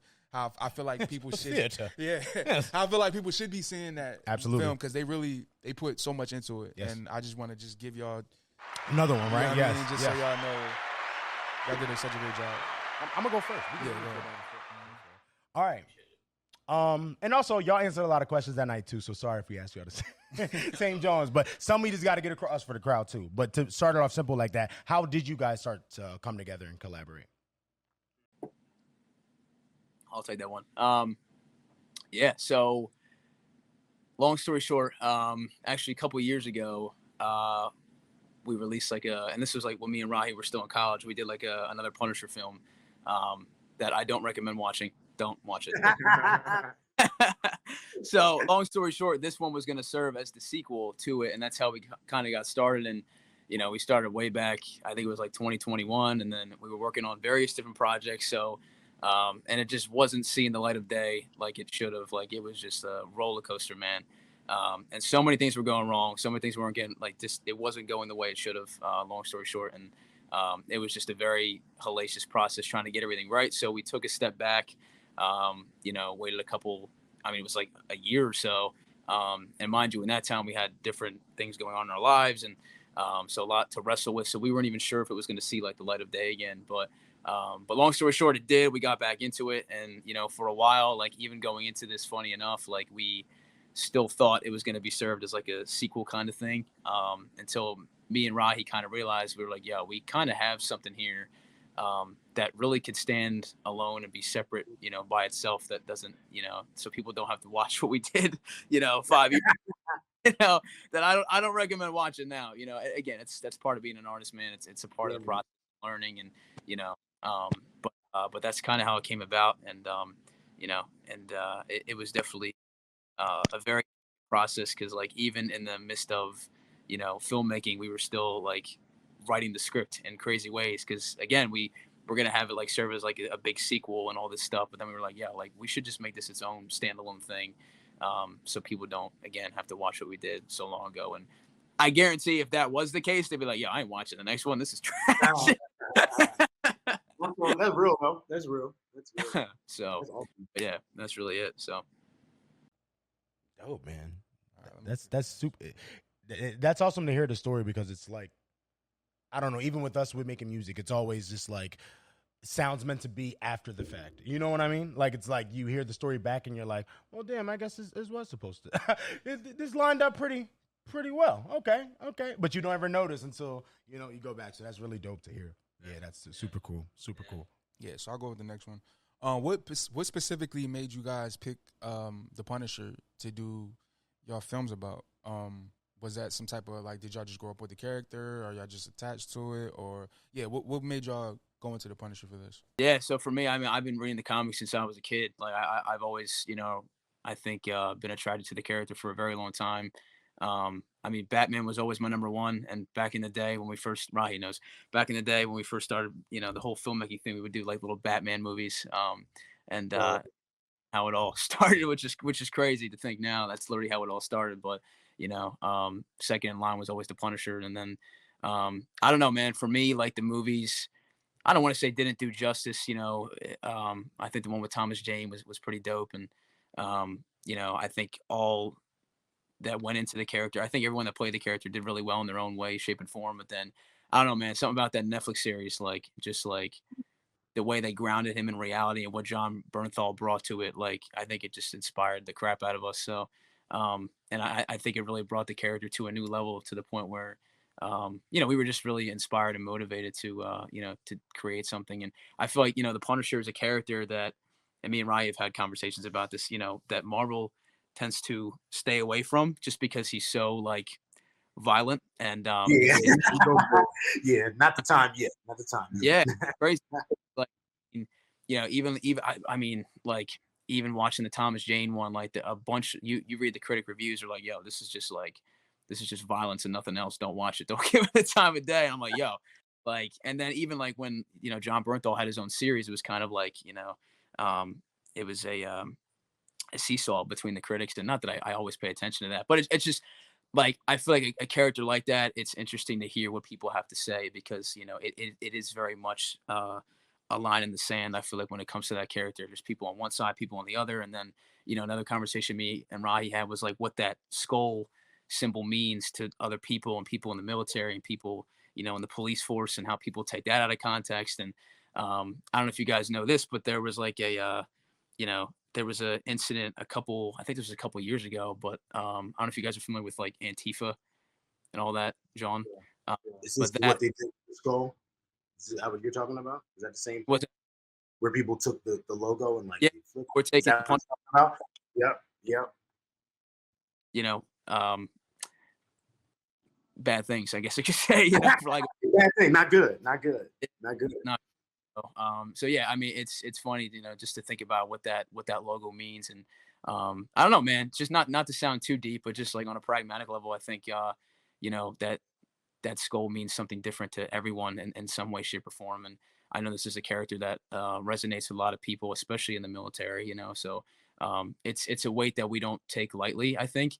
Even going into this, it's just like you never know what's going to come out of it, but it's one of those things too. I guess it's part of being an artist. You don't know until you try. So, but funny enough, I was just telling Rahi about this. So I know this guy that on Facebook that he ran like a Punisher page. It was like a fan page. And it was called the Punisher HQ. And I got in touch with this guy, and he was like sharing the work, was a big fan of it. But he was like sharing stuff from the comics and all this great stuff. And then recently his page got completely eradicated. Like Facebook took it down completely. Mind you, this guy was like putting years into this, like built like a fan. And it just kind of broke my heart because I was like, man, like so many people love this character, and there's like so much missing from this character that could be out there in terms of content and like artistry. And I think that's kind of why we were inspired to do something too. But but it just kind of goes back to the fact that, I guess this guy, was posting some pretty graphic images from the comics and stuff, and it just kind of obviously didn't sit well with Facebook. Just I was like, oh, okay. It's very violent dude. So it's like, it is very touchy, feeling in some ways. And it's like, you don't really know what to expect on both sides. So I think even going into this, and even, the early drafts of the script, and, I know Rahi can speak to this, like going into it, what we had, like, we really had this moment where we had to solve the biggest Rubik's Cube, because, we were talking with one of our boys who's like kind of like a mentor to us. And he was like, yo, you guys got something here, but you can really take it to the next level. Because we were looking back, we were like, yo, this guy, like Frank's just a killer and no one's going to care about him. Like literally, it's like, so we had to find ways to like really humanize him and, just do something that really hasn't been done with him before, and like bring the faith aspect into it and all that stuff. So yeah, man, I feel like that's part of being an artist. You take risk, and, we definitely did that, story wise and, physicality wise and all the other crap that we pulled off somehow by the grace of God. But yeah, so yeah, Rahi, I don't know if you want to add to that. I know I just went off on a tangent, but no, it's I'm glad you were able to well, by the way, first of all, when Brandon said he used to do Batman first, you guys got to see a video of Brandon in middle school. Like he's just in this little Batman costume when he's so young. He's doing a it's so sick to watch. But yeah, I guess I came into the Punisher. I was more of like a Batman guy and a Spider-Man guy. So I loved the Netflix show. In Daredevil, I loved it a lot, but I mostly came into the Punisher because I did some work on it with Brandon on the first one he did. But then you spend so much time with the character, and you're like, all right, I'm falling in love with this with this character because I know I've spent so much time thinking about him. I know all the complexities to him now, and he feels like a real person now, Yeah. So I guess I wasn't really that big of a fan before, but I guess I kind of fell into it as we've been working on this for a little bit, but I do love him as a character now. And I'm like, damn, I hope they do like him justice, Yeah, man, I hope they do too, but I think they will. When that John Berthel thing you said, him trusting it, I think y'all gonna be excited. Hopefully. Yeah. But nah, that's honestly like dope to hear. And to your point, Brandon, you guys definitely succeeded in putting a new twist and still keeping it true to home. Like, smoked that. You guys super smoked that. 100%. Oh, this is one of my favorite ones. Okay. Would there be another comic book hero or story that you would like to adapt if you like had unlimited budget? Like, it literally like big studio, whatever you needed and wanted for a project. Both give me your own answers. Who either you can pick just a hero if you want, or if you have like a comic, like a story in line, you can say that too. Bro, we want to do a Batman Beyond movie, bro. Ooh, that'd be gas. Yes. Imagine, like, have you ever seen Elysium with Matt Damon? So familiar, dude. Oh, okay. So Well, essentially, we would love to do a Batman film where a Batman Beyond film where I don't know if this is going to be me going on a tangent, but it might take a second for me to explain it if you guys want to hear it. Brandon knows I love talking about this. Dope idea. Yeah. All right, so I'll give you a little. Wait, hold on. You better copyright this, brother. I don't want you. This can still exist one day. I don't want you to. Unless if you want to do bullet points, because I want to see this film. Like, this is for me. I'm a fan. Bro, bullet point it. But if anyone ever heard it and did it, I'd be like, all right, you guys do it. Like, as long as it's made. Nah, I'm suing myself. We're gonna talk about it. We're not letting them get away with that. That's crazy. But no, I'm excited. Okay, how's it go? Okay. Here it is. So a little bit of background. I was watching Manhunt, which is how they caught the Unabomber. Brandon, I'm sorry. I know Brandon's heard this a billion times, but I just loved it. So Manhunt is a story of how they caught the Unabomber. And in real life, the Unabomber was a very intelligent guy. He went to like Harvard. Like, he was very smart. His IQ was like up there with Einstein. But he wrote a prophecy or a manifesto where he basically hypothesized that too many advancements in AI will lead to the downfall of our civilization. Like, because so much advancements will create an offset in job. Like, there will be no more blue collar workers. Like, it's all going to be automated. So you'll have a very poor, rundown society one day because it's just going to be the exact opposite, of balance. And a lot of people like reading it, like, yo, this motherfucker, like, he's actually telling the truth. Like, he owns something. Like, hold up, okay. Yeah, he's just crazy, and he would bomb people, like, and he would try to get the manifesto out there. And then eventually they caught him after like a decade, and it was kind of crazy how he was like in the middle of the woods. It was crazy. So keep that in mind, right? But he should have just sent out a letter. Yeah. Well, I don't think he needed to do the bill. All right. He went overboard. Okay. Yeah. So our version of the Batman Beyond, which would be dope, is if you had, and first of all, the character, like, Batman Beyond to me is so interesting because you see Bruce in a father figure role in this, right? He's like very old, and the show opens up with him deciding to quit, not because he gets beat up, but in the first episode of Batman Beyond, he gets beat up and then he pulls out a gun, like he grabs the other guy's gun and he's about to use it, right? And that's like one of the biggest rules of Batman. He's like, yo, I'm not quitting because I'm old. I'm quitting because I was about to take someone's life because I couldn't fight back. And it's such a, I don't know, like, psychologically, it's such a cool thing to do. Yeah. So I would have him, like, and then you have Terry McGinnis, who's like a smaller, slimmer dude, and you would have a smaller Batman, like a very agile Batman, right? But if you set Gotham in an extremely advanced, futuristic Gotham, like very neon and glass and like, but very poor because there's like economic imbalance because there's so much AI that's taking jobs and people just don't have work and it's run down. And then you set Terry McGinnis in this world, this is the world he's grown up in. So he loves this future, even though it's bad. And then you have him go up against a terroristic force that's anti-tech in a tech world, right? And it's like, then you'd have these two. Yo, I was about to say, you might want to stop talking about it now. Somebody is stealing this. Just so you know, if anybody is creative watching this pod, your idea is gone. Because this is good, bro. That's why I'm like, oh, snap.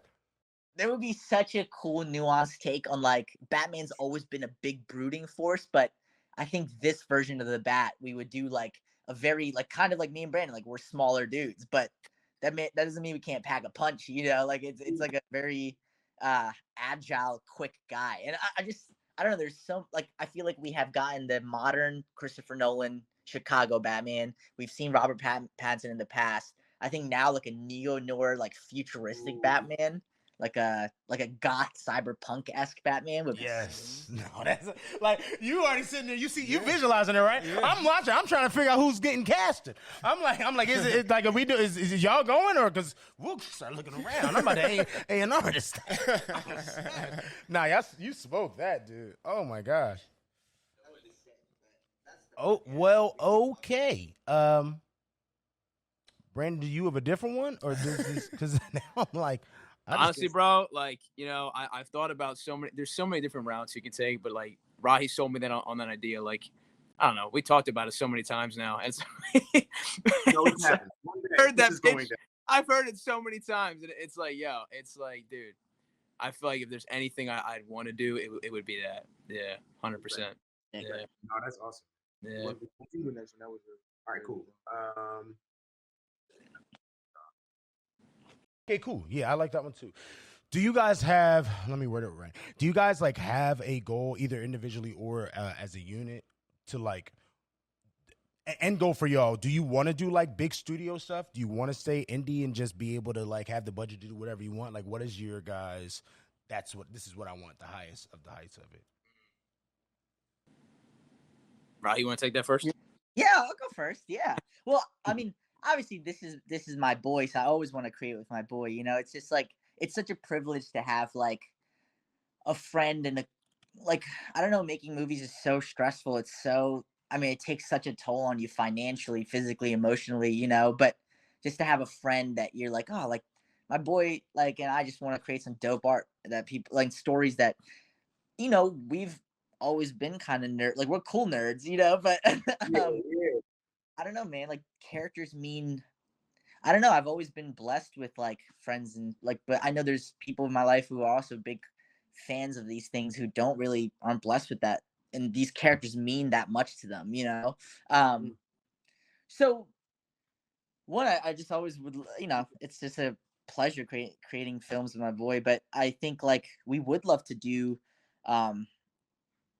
something on a higher budget scale for sure, you know, but it's like, but we always want to do it right, you know, like do something that like has a lot of heart. Like, I don't know if I'd ever want to do like a Kong Skull Island, you know, but I would do like a Peter Jackson Kong, you know what I mean? Like something like that, you know? But yeah, man, that's kind of where I'm at. But hopefully we get something with a bigger budget. That would be beautiful to be able to flesh out worlds more, you know? For sure. Yeah, I mean, yeah, just to add to that, yeah, I think you know, we just had conversations about this like recently, kind of like what our next steps are, and you know, it's a weird drifting season right now. If I'm getting vulnerable, because like you know, you spend so much time on this, you spend years on it, and it's like I know it took a toll on us mentally, physically, spiritually, emotionally, in so many ways, and now it's like, yeah, we're just learning now to clear our plate of this thing, you know. So I think in a lot of ways we're kind of experimenting with what it is that we want to do next and tackle. And you know, there's so many possibilities, bro, when it comes to this field, because there's so many different things that you can do. And like, you know, not even to speak like in a conceited manner or like in a pretentious way, but like, you know, me and Rahi kind of like grew up like, you know, doing this, and we taught ourselves so many things, so we know how to do a lot of it, as opposed to just doing one thing, right? So, and that definitely came to light in, you know, this film, because like, you know, we were the grips, we were the, you know, we were everything, like just like, you know, carrying the equipment whenever as a youth. like for real. Yeah, everything, like, you know, it's and that was a learning experience, I think, for both of us, because although it was really, really, really exhausting, I think we have kind of like, you know, just faith in knowing that like we have a team around us that I think, you know, like Ryan said, it's a blessing, you know, and it's something that I never take for granted. And, you know, recognizing that we have the ability to do this with people that we really care about rather than a bunch of strangers. Not that there's anything wrong with that.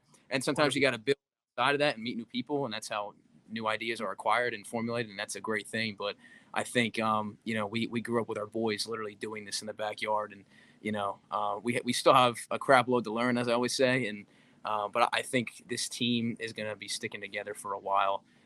Just because like it's just like no matter what we do, we all have different professions, but like it's in our blood, you know. And I think I don't really think it's going away anytime soon. So, yeah, man, I think the opportunity to do something on a bigger budget would be incredible, not just like professionally, but emotionally for us, because doing everything is so exhausting. So, you know, if you have a budget, that means more people, right? So, and one of the things we always talk about is like, you know, we were like, you know, moving equipment around and like, you know, on icy rooftops and like, you know, all this stuff that got so exhausting. But I think it allowed us to, I don't know, I think in a lot of ways it prevented us to like appreciate the craft more, so that when we have a team that's doing that stuff for us, we can be like, yo, like that was us one time, you know. And you just got to keep at it, you know. So so that's the big thing, man. We've talked about that recently.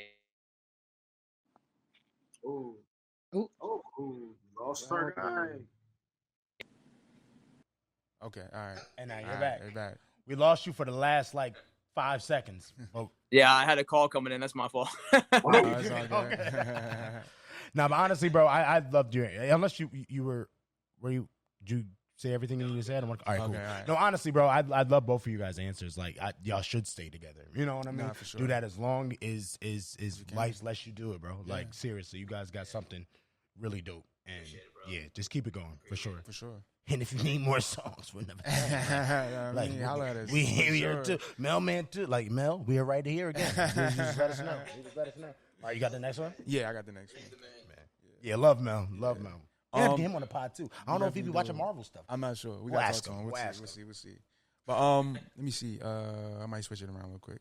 All right. So one thing you previously spoke on, and one thing that we noticed from the film and even from the premiere, is how big your faith played a role into the movie.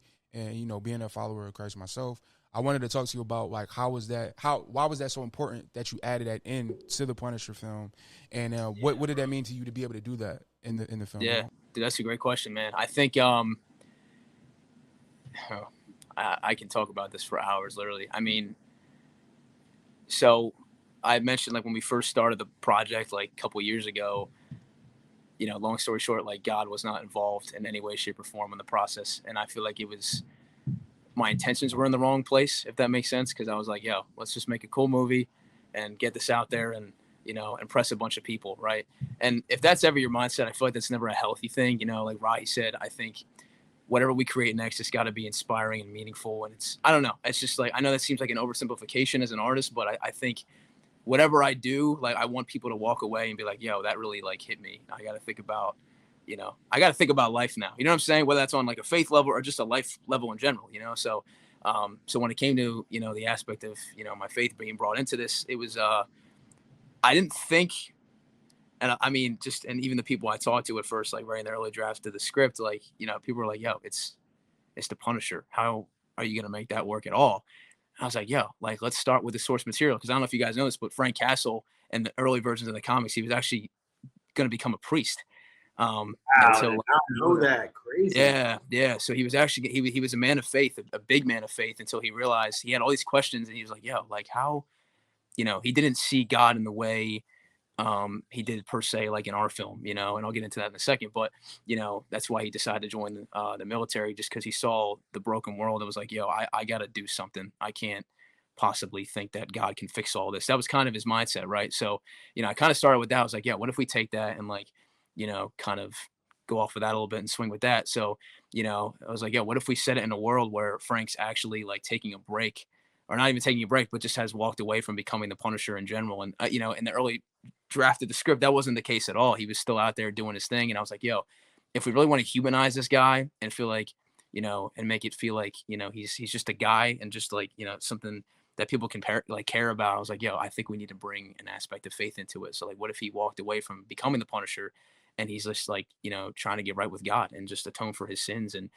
But there's a personal level for me, man. I feel like anytime you're a filmmaker or an artist, you can't help but pour like a little bit of, not even a little bit of yourself, like just yourself in general into these like characters, and whether you're making music or whatever, like there's a part of yourself in that. And it's like, there's this like intimate, like intricate moment that I had where I was like, yo, I feel like there was a point in my life when I first came into my faith, and finding God and just, being saved in Christ. I was like, yo, I don't know if I deserve this. Like, I don't know if I'm deserving of his love or of his mercy. And, it took me a while to realize that we're saved by grace through faith. And that's a beautiful thing. And, but I was like, yo, what if Frank Castle's a guy that doesn't really think he deserves, anything good. So it's like, we kind of set it in this emotional tone where it's like, he's trying to make things right, and it's just like one reach away, but it's because he doesn't think he deserves any of it that he's kind of like holding himself back, so yeah, man, it was a testy thing that we did, just like anything else, right? You got to take risks. And, I know like, most people don't really know about Frank's backstory and becoming a priest or trying to become a priest. So they might be a little bit like skeptical and like, was this guy really religious? Like, where did that even come from? And that's like a whole nother thing. But, so yeah. And just in the aspect, man, of like, and Rahi knows this too, but everything that I do, like, creatively, I try to bring my faith into it, because I just feel like that's something that's really needed in this industry, in the world. And, if this project can give like people a glimpse of Christ and what he's able to do, then that's amazing, bro. It's like my work is done, dust off my clothes and, move on to the next thing. So, and just like, even not even the story, bro, but like, just what we were able to do in the process of this, man. And me and Rahi have had so many conversations about this, but like what we were able to do with such a small team. But like, I feel like we were blessed by that small team, because when you have a small team, you're able to talk to everyone, right? If it's this massive crew, you're not gonna be able to talk to everybody, right? And see how they're doing. So, we were able to kind of disciple people through like difficult times they were like going through in their lives. And, and just kind of like, point them in the direction of God. And just be there for them, and that was kind of a beautiful thing, not just in the, in the narrative of the story, but in the process of filmmaking, and, yeah, man, it was just a beautiful process that like I said, I don't take it for granted. So, so yeah, man, I think, I don't know, Rahi, if you want to add to that at all, but that's pretty much all I got. So, yeah. No, I think you nailed it. I'm happy you, Brandon's the writer of the film, so a lot of the, I mean, well, not a lot, the entire story comes from him, so I think, you nailed, I just love the theme of the film, because I think sometimes, like even in my journey, like sometimes when I've lost sight of faith, like, it's okay. Like, it's okay. Some people do, but just knowing that, like, no, you could find it again. You could, like, I don't know, find redemption again, no matter how long you are. Right. I think that part of the story he wrote, like, really spoke to me, because I've been lost many times, but, I always try to come back and be like, no, I'm like making an effort to be good, Yeah. No, that's beautiful. No, definitely. Yeah, I love that. I love that That's answer. one thing that stuck out to me from the film, and then just seeing y'all speak during the premiere. So I definitely had to add that in there. Another question I wanted to ask too: what was it? What was the hardest stunt? Let me see. Let me see. Yes, right. Yeah. What was the hardest stunt y'all had to pull off? Because y'all did some crazy stuff in this film, and like y'all gave us a little bit of backstory during the premiere, but like I want to share the hardest one. Yeah, like if you can pick one. Oh man. I mean, for me, Rahi can speak for himself, because this man went through some crazy stuff I can't even explain. But behind the camera and on camera. Oh my God. For me, bro, I think it was, and I think we mentioned it the night of the premiere, was the the door scene, the sledgehammer part. And going through the floor. Yeah, a lot of people don't know that was me. I was like, yeah, bro, that was me. Premiere, bro, I was like, are you all right? Like, I couldn't believe you really did it, because watching it, I'm like, dude, how did they do that? Bro, you know what I mean, bro? Here's the thing with that, I was like, yo, I have this bro, and like, I'm one of those guys, like, I have like these all my crazy ideas come in the shower all the time, and if I'm getting really vulnerable, that's what happens. I was in the shower when I was like, yo, if we pulled that off, yo, that could be crazy. But I was like, yo, I didn't even tell Rahi about it, because I was like, yo, there's no way I'm gonna allow anyone else to do this and go through this physical pain and mental pain, right? So I was like, yo, I'm just gonna set up the camera. I'm gonna see if this actually works. And bro, by the grace of God, somehow it worked, bro. But it was, dude, I had to go. I think the reason why it was the hardest thing was because I literally had to like create this own little set. So in this abandoned house, it's like 5 minutes from my house. Like the floors are very weak. So I literally took the sledgehammer and I made a door-sized hole in the floor on the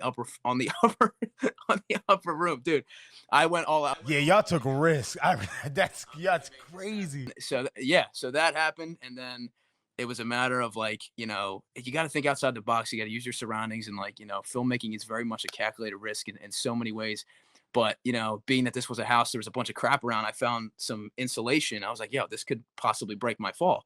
And it broke most of it. Still freaking hurt, but it did work. And it's like, yo, for me, that was probably the most difficult thing. And it's so comedic because, I had Rahi color grade some of those shots. So I sent him the footage, and I think he had this moment where he was watching it. I got up off the floor. I was like, oh, just walking away. Like, such pain, bro. I was like, yo, but it worked, So yeah, that's me though. So Rahi, I know you got some stuff though that you went through. So Even he said, yeah, like I definitely did. Most nerve-wracking to me was the car chase, I think.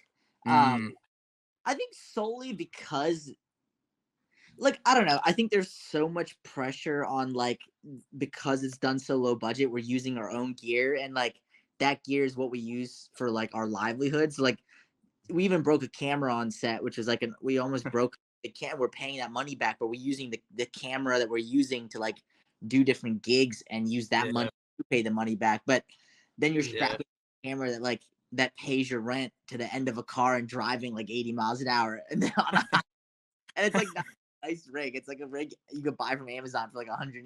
You know what I mean? So I don't know. Like I just remember a specific moment driving and we're doing the chase and I could hear like the arms of the suction cup just like rattling against the metal, and then I could hear like tiny pieces of pebble bouncing off this filter I had on the front of the camera, and the entire time I'm like, oh my gosh, it just please don't fly off right now, please. That's so scary. Yeah. I don't know. It's just so. It was like, bro, I think that was especially stressful because that was multiple nights. Like the car chase was like, I don't know, was it like 4 nights? I don't even know. Oh wow! But it wasn't one night. Like we were doing it over the course of a couple nights for like hours, bro. So it was just like so scary. It was that pressure and that thought in mind of this. It can mess up at any moment. Yeah. It was just nonstop stress, man. I think there's a physical aspect and then there's the mental aspect that goes into these like stunts that we do. And which one is worse, right? Like depending on what the situation is. Wow, y'all went through it. Mm-hmm. Y'all succeeded though. Y'all killed it. You killed it. Exactly. Killed it.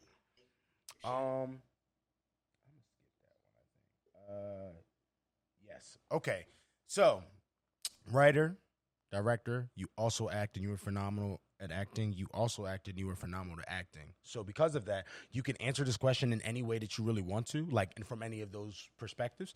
But who would be the dream actor or actress that you would like to put in your film for either or, right? Direction, writing, and who is the dream actress that you would like to star in a film with? You want to take that one first? Yeah, I can take it. Is it it's who you want to star in it, who you want to be in it? I mean, I'm sorry. That's the same. You cannot kind of pick. I made it 2 different ones. So it's either like, because you both act, right? And then you direct and you write as well. So it's just like, direct, like who would you want to be in your film? Or who would you want to act with in like in a movie? Mm-hmm. Oh, who would I want to act with? I feel like I would really want to do stunts with like a Tony Jaa or somebody. I feel like, oh, that's so tough. Why would I never thought you said that? Oh, that's so dope. That's like, dope. Like an action scene with like the dude from Ong Bak or something, like just going up like scaffolding or something, or like I don't know. I feel like that's dope.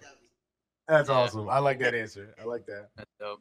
Yeah, I mean, I don't know. It might be a conventional answer for me, but you know, I think because we're so attracted to action, I don't know. Probably like. Man, that's tough, bro. Yeah, like doing stunts, maybe like alongside like Scott Adkins or somebody that's really known for that kind of thing, or like Keanu Reeves, John Wick, or like Tom Cruise, bro. I thought you were gonna say Tom Cruise first. That's what I thought you were gonna say. Yeah. Tom Cruise is up there, so yeah, 100%. I like it. That's great. Yeah, that's great, sure. and I want to see it. We got to get y'all there for sure. Yep. And then do you want me to do the last one? You can go ahead. Okay, cool. Yeah. Just your biggest, kind of the same perspective for directing, acting, or writing. For any of those perspectives, what are your guys' biggest inspirations? It could be one person, more than one, however you guys want to answer it. Yeah, for me, you said inspiration, right? Yeah. And from any of those perspectives, though, like biggest inspiration for writing or acting or directing, however you want to go about it. I mean, immediately for me, what comes to mind is Christopher Nolan, bro. Just because of how, I mean, especially what he did with the Dark Knight trilogy and like being that, kind of what we did with the Punisher. Just what he's able to do. I'm speechless, literally. It's like I can't even explain his work, bro. Like I'm thinking about a movie like Inception. I don't even have the words to describe because if you put me in a room for like hours with thinking about like nothing else but coming up for like an idea for a movie, I would never come up with something like that if I was stuck in for days, bro. I feel So that, right? It's just I'm saying, so much. yeah, bro. I mean, what he's able to do, and like, I think how he's able to. I think what stands out to me the most is his characterization, like how he's able to bring like a mass amount of characters together and still like focus on each one, and each one kind of has like an emotional connection in some way, shape, or form in the story. Like it's wild. Like I mean, even like I don't know. I think about like Heath Ledger's Joker. Like there's so much mystery behind that guy because we don't know everything about him. But at the same time, just the way he's presented with his characterization, the writing, and like how meticulous it is, like you can't help but like feel for the guy a little bit. You know what I mean? And I think that makes like Christopher Nolan's movies like so superior compared to everything else that's in Hollywood right now. If I'm being completely honest, it's just because he's able to take it to a level that hasn't been done before in simplistic terms. But when you're able to take like a villain and make the audience like feel for the villain, like I can kind of see where this guy's coming from. I think that's what makes it so like enthralling and like captivating for me. So yeah, man, I would say Christopher Nolan's probably the top for me. So I know Rahi loves Christopher Nolan too. We talk about him all the time. Yeah, I would say that's mine too. I have his movies tattooed on my body. I love that man. You can't not like loving film. You can't not love him. Quick question for y'all, based on the Christopher Nolan thing. What are y'all guys' favorite Christopher Nolan movies? I knew you were gonna ask that. Yeah. That's an interesting one. You said like favorite movie? Yeah, from Christopher Nolan movies. Yeah. Oh man, that's a tough one. Yeah, I mean, I don't know. I would probably have to say The Dark Knight for me. I think it's the original, right? Like the first one. Yeah, The Dark Knight. I think. I honestly, like Christopher Nolan aside, I think it's still one of the top like films in the genre of super genre. I think it still has yet to be surpassed in a lot of ways, man. So, and the fact that movie came out over a decade ago is insane. So, yeah, I would say in general that's at the top of the list for me. Yeah. I would say, that's a tough. I think Dark Knight is. I have the poster right up there. You like, hold on, you don't even know. Hey, let's go. Okay, fire. But I guess if I were to go back, I think my favorite one of his is The Prestige. I really like that movie. That was cool how he like does a magic trick on you, Oh, that's a great one. But yeah, he's just a gem. He's amazing. Yeah. Absolutely. Were you going to end up picking Christopher Nolan too? Yeah, I mean I was, but since Brandon said him, I guess that's definitely my directing guy for sure. But if I guess a writer I would really love to do is I feel like the guy who wrote The Social Network. I forget what. Oh, I know that name. Hold up. We got the internet. Keep going. Because I think I know the name of it. Yeah. So he's very like when you watch The Social Network, it feels like the scenes are. It's like it's 99% a dialogue movie, but when you're watching it, the reason it's so compelling is because it feels like an action scene, like because his dialogue is so like witty and like Aaron Sorkin. Aaron Sorkin. I don't know. I feel like that would be a really cool person to like. I know he only does drama films, but I wonder if there's like another space where we get like an action film from that dude. Like it would probably be crazy because his dialogue is so good. You're right. It's always something super serious. He's got some stuff though outside of it too. Yeah, A Few Good Men, The West Wing, The Trial of Chicago 7, Molly's Game. Like, and they're recent or not. Like a lot of these, it's a mix throughout the year. So, oh, dude, his one show, West Wing, is like the entire show is just dudes in a hallway of the White House just walking and talking. But he's able to like. It feels like you're watching like an action movie because you're like, I cannot believe these dudes are talking this way. Like, there's so much wit and like charisma and like cutthroatness in his dialogue. You're like, oh wow, this is like really like entertaining, you know? Yeah, no, I love that. I love that because honestly, the writing, especially nowadays where we're at now, you're like for TV show or something like that, you need the writing to be as. I need to care. You know what I mean? I need to be invested. So, yeah. No, that's super dope. It's super dope. That'd be cool, yeah. Yeah, man. Hey, I think that was... Yeah, that was all the questions we had, man. We appreciate y'all for coming on and answering and talking to us and chopping it up. Did I do it? I mean? Did it click? Yeah. Okay, I didn't hear. No, but seriously, thank you so much. Thank you so much for having us and taking the time just to care. You know, like it really means a lot. And I know when you guys came, I felt so bad because I remember watching you guys in the front row, and I was like, no, I don't want. And you guys were like in such good spirits. I remember you guys were listening to the theater, but watching it because the computer was on. It was like instead of. Oh yeah, I had a little better view. Just a little. Only at times. It depended on the scene for me. Though. Yeah. Depending on the scene. Afterwards, I remember walking up to you guys and I'm like, oh, bro, I'm so sorry you had to watch it like that. And I remember you guys being like, yo, we're gonna watch that again. And we had like, I don't know. It just means a lot, man. You spend so much time like loving something, and you're like, bro, the people that like make you feel special is like, it means a lot. So thank you for taking like hours out of your day to talk to us. You know, appreciate it. Honestly, bro. Much love for you. And honestly, come back anytime. We talk about stuff outside of Marvel. We talk about other shows and stuff. So yeah. Come on. Bro. Let us know. We want to talk again. We really appreciate y'all. Have this podcast. I just let me know. I would love to go. I love talking about movies. Come on, say bro. Less. Not for sure. I don't know. We can talk off the pot. Like I don't know what y'all watching currently. There's stuff coming out, so we can talk about something. Yeah, for sure, man. Yes, let us know. We would love. I'm. We're always free. Bet, man. Bet. No, but seriously. Can't thank y'all enough. Yeah, if y'all want to let people know, please know where they can find you at, plug the movie and everything. Yes. Yeah. Go ahead, Brendan. Yeah. So, well, we're on Instagram.